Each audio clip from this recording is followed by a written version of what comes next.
My aunt once described my grandmother as a mother's mother. At first, I didn't understand what she meant, but when I became a mom, and especially a mom of a little girl with exceptional needs, I began to really understand how powerful these words were. My grandmother was a kind and nurturing person, and I'm not saying this because she was my granny. She really was beloved. And sometimes I forget to take those same nurturing qualities and give them to myself. As many of you know, this journey is not for the faint of heart. And I know we've heard people say that over and over again, but it's true. For some reason, as mamas of children and adult children with special needs, we are constantly on high alert. We put their needs before our own. We think about the past, allowing it to either inform or incentivize us. We think about the present because having a child who requires our undivided attention will force you to be in that moment with them.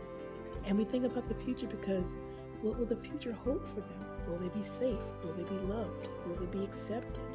Am I doing enough? I don't know what to do. What do I do next? I had a friend ask me the other day. She was watching me interact with my daughter. She said, "Do you get overwhelmed sometimes?" And I know that question came from a good place. I laughed because I really wanted to consider her question. Overwhelm. In that moment, I laughed and said, yes, I think I'm pretty much overwhelmed all the time. But even after that conversation, her question gnawed at me. Am I constantly overwhelmed?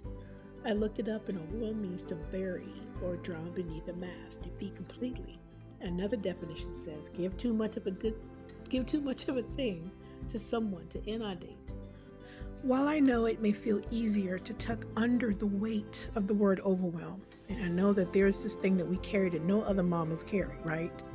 In that moment, my feeling of overwhelm was apt. It was appropriate. But here's the thing. As hard as it is, as difficult as it may be, we cannot afford to stay there.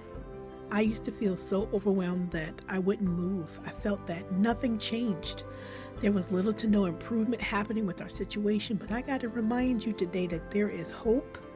And while you may not see big, gigantic, sweeping movements, there is movement. I cannot let you forget. By God's grace, you have today. When you feel alone, He's there. When you've lost your way, He's there. When you're beyond exhausted, He's there. So brave mamas, to get past the overwhelm, you have to move. You have to pray.